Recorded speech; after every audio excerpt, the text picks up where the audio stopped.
सभी का स्वागत है। आज मैं आपको गणित पाठ्य पुस्तक से पाठ 4 संख्याओं के साथ खेलना का प्रश्न संख्या जो है 4 बताने जा रहा हूँ। प्रश्न संख्या 4 कहता है 30 से कम सभी भाज्य संख्याओं को लिखिए।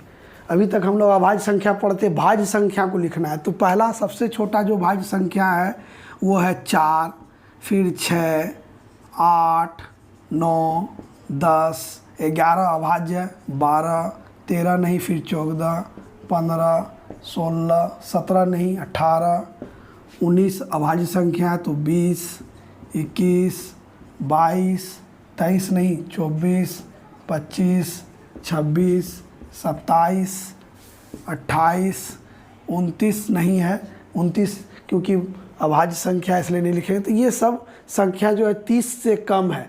30 से कम सभी भाज्य संख्या को लिखिए। मैंने उसको लिखा। फिर आप समझ रहे हैं भाज्य संख्या जिसका 2 से अधिक गुणनखंड हो, जो 2 अपने से तो कटता है, 1 से कटता और अपने से कटता हो, उसके अलावा और भी किसी संख्या से कटे, उसको हम लोग भाज्य संख्या कहते हैं। अब 5 नंबर प्रश्न कहता है निम्नलिखित में से प्रत्येक संख्या के 2 अभाज्य संख्या के योग के रूप में लिखना है। कहने का अर्थ है इसको मैंने 2 अभाज्य संख्या के जोड़ के रूप में लिखना है। जैसे 5 को हम लिख सकते हैं जो 2 जोड़ 3 हुआ ना, 5, 12, 12 को हम लिख सकते हैं कितना, 5 जोड़ 7, 12, 10 को आप क्या लिख सकते हैं, 3 जोड़ 7, 10, 24 को आप लिख सकते हैं 11 जोड़ 13, 24, 68 को 31 जोड़ 37, 68 हुआ ना। तो इस तरह से आप इसको 2 अभाज्य संख्या के रूप में लिख सकते हैं। उसके बाद प्रश्न संख्या 6 में कहता है निम्नलिखित में से प्रत्येक को 3 अभाज्य संख्याओं के योग के रूप में लिखिए। तो पहले हम प्रश्न लिखते हैं बोर्ड पे। तो प्रश्न संख्या 6 में निम्नलिखित में से प्रत्येक को 3 अभाज्य संख्याओं के योग के रूप में लिखिए। अभी हम प्रश्न नंबर 5 में देखे थे 2 अभाज्य संख्या के रूप में, जोड़ के रूप में लिखना था। इसको 3 होगा तो 10 को हम लिख सकते हैं 2 जोड़ 3 जोड़ 5, 3 2 5, 5 10, 15 को 3 जोड़ 7, 10 प्लस 5, 15, या इसको लिखिए 3 जोड़ 5 जोड़ 7, ठीक है।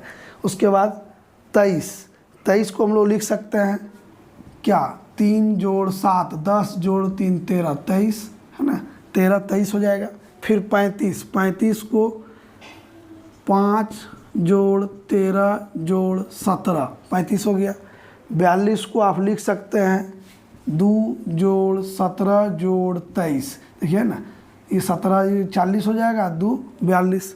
अब अगला प्रश्न है अभाज्य संख्या क्या है। अभाज्य संख्या क्या है तो लिख सकते हैं जिस संख्या का 2 से अधिक गुणनखंड हो उसे अभाज्य संख्या कहते हैं, ठीक है। उसके बाद कह रहा है क्या 20 से अधिक तथा 40 से कम अभाज्य संख्याओं को लिखिए। 20 से अधिक लीजिएगा तो 20 के बाद 21 है, 21 कटता है, 22 कटता है, 23 नहीं कटेगा, 24 कटेगा, 25, 26, 27, 28, 29 है, फिर 30, 31 है, 32, 33, 34, 35, 36, फिर 37 आ जाएगा, 31 के बाद 37 है, ठीक है।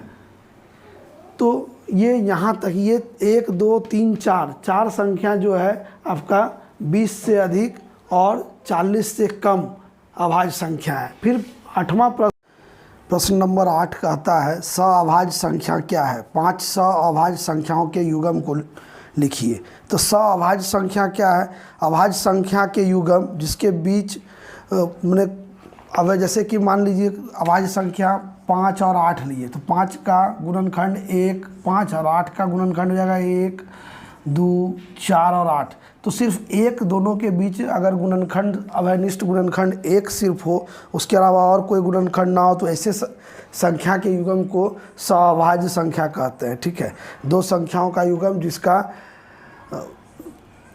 जिसका कोई उभयनिष्ठ गुणनखंड ना हो, 1 के अलावा और कोई ना हो तो उसको सअभाज्य। तो यहाँ प्रश्न में कहता है कि 5 सअभाज्य संख्या के युग्म लिखिए। तो 5 सअभाज्य संख्या के युग्म आप लिख सकते हैं जैसे 2 और 3 एक युग्म, दूसरा हम लिख सकते हैं 2 और 7, फिर 2 और 5 लिख सकते हैं।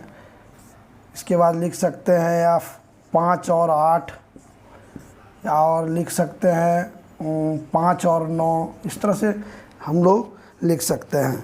अगला प्रश्न है अभाज्य युग्म क्या है। आगाज 9 नंबर में है। 9 नंबर में अभाज्य युग्म किसे कहते हैं। तो अभाज्य संख्याओं के युग्म जिसके बीच 2 का अंतर होते हैं उसे अभाज्य युग्म कहते हैं। मैंने 2 का अंतर हो, 2 अभाज्य संख्या के बीच अंतर कितना का हो, तो 2 का हो, तो उसको हम लोग सअभाज्य संख्या कहते हैं, अभाज्य युग्म कहते हैं। तो इसमें उदाहरण में कह रहा है 9 नंबर में कि 5 अभाज्य युग्म क्या है।